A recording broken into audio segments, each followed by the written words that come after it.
When, O Catiline, do you mean to cease abusing our patience? How long is that madness of yours still to mock us? When is there to be an end of that unbridled audacity of yours, swaggering about as it does now? Do not the nightly guards placed on the Palatine Hill? Do not the watchers posted throughout the city? Does not the alarm of the people, and the union of all good men, does not the precaution taken of assembling the Senate in this most defensible place? Do not the looks and countenances of this venerable body here present have any effect upon you?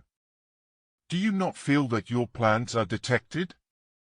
Do you not see that your conspiracy is already arrested and rendered powerless by the knowledge which every one here possesses of it?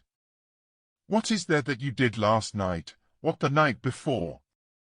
Where is it that you were? Who was there that you summoned to meet you?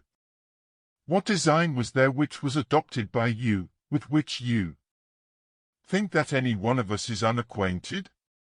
Shame on the age and on its principles. The Senate is aware of these things, the Consul sees them, and yet this man lives. He lives. Aye, he comes even into the Senate. He takes a part in the public deliberations. He is watching and marking down and checking off for slaughter every individual among us.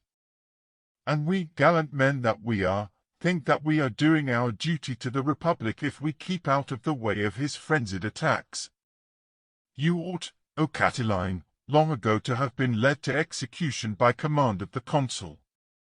That destruction which you have been long plotting against us ought to have already fallen on your own head. What?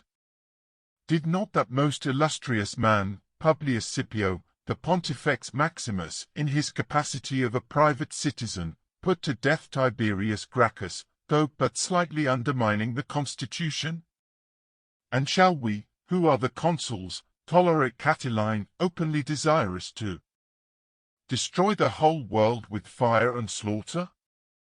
For I pass over older instances, such as how Caius Servilius Ahala with his own hand slew Spurius Melius when plotting a revolution in the state. There was one such virtue in this republic that brave men would repress mischievous citizens with severer chastisement than the most bitter enemy. For we have a resolution of the Senate, a formidable and authoritative decree against you, O Catiline. The wisdom of the Republic is not at fault, nor the dignity of this senatorial body. We alone, I say it openly. We, the consuls, are wanting in our duty. The Senate once passed a decree that Lucius Opimius, the consul, should take care that the Republic suffered no injury. Not one night elapsed. There was put to death, on some mere suspicion of disaffection, Caius Gracchus, a man whose family had borne a most unblemished reputation for many generations. There was slain Marcus Fulvius, a man of consular rank, and all his children.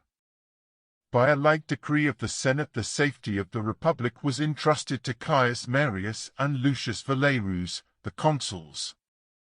Did not the vengeance of the Republic, did not execution overtake Lucius Saturninus, a tribune of the people, and Caius Servilius, the Prætor, without the delay of one single day? But we, for these 20 days, have been allowing the edge of the Senate's authority to grow blunt, as it were. For we are in possession of a similar decree of the Senate, but we keep it locked up in its parchment, buried, I may say, in the sheath. And according to this decree you ought, O Catiline, to be put to death this instant. You live, and you live, not to lay aside, but to persist in your audacity. I wish, O conscript fathers, to be merciful. I wish not to appear negligent amid such danger to the state, but I do now accuse myself of remissness and culpable inactivity. A camp is pitched in Italy, at the entrance of Etruria, in hostility to the Republic. The number of the enemy increases every day. And yet the general of that camp, the leader of those enemies, we see. Within the walls, aye, and even in the Senate, planning every day some internal injury to the Republic. If, O Catiline, I should now order you to be arrested, to be put to death, I should, I suppose, have to fear lest all good men should say that I had acted tardily, rather than that any one should affirm that I acted cruelly. But yet this, which ought to have been done long since, I have good reason for not doing as yet. I will put you to death, then, when there shall be not one person possible to be found so wicked, so abandoned, so like yourself, as not to allow that it has been rightly done. As long as one person exists who can dare to defend you, you shall live. But you shall live as you do now, surrounded by my many and trusty guards, so that you shall not be able to stir one finger against the Republic. Many eyes and ears shall still observe and watch you, as they have hitherto done, though you shall not perceive them. For what is there, O Catiline, that you can still expect, if night is not able to veil your nefarious meetings in darkness, and if private houses cannot conceal the voice of your conspiracy within their walls, if everything is seen and displayed? Change your mind. Trust me. Forget the slaughter and conflagration you are meditating. You are hemmed in on all sides.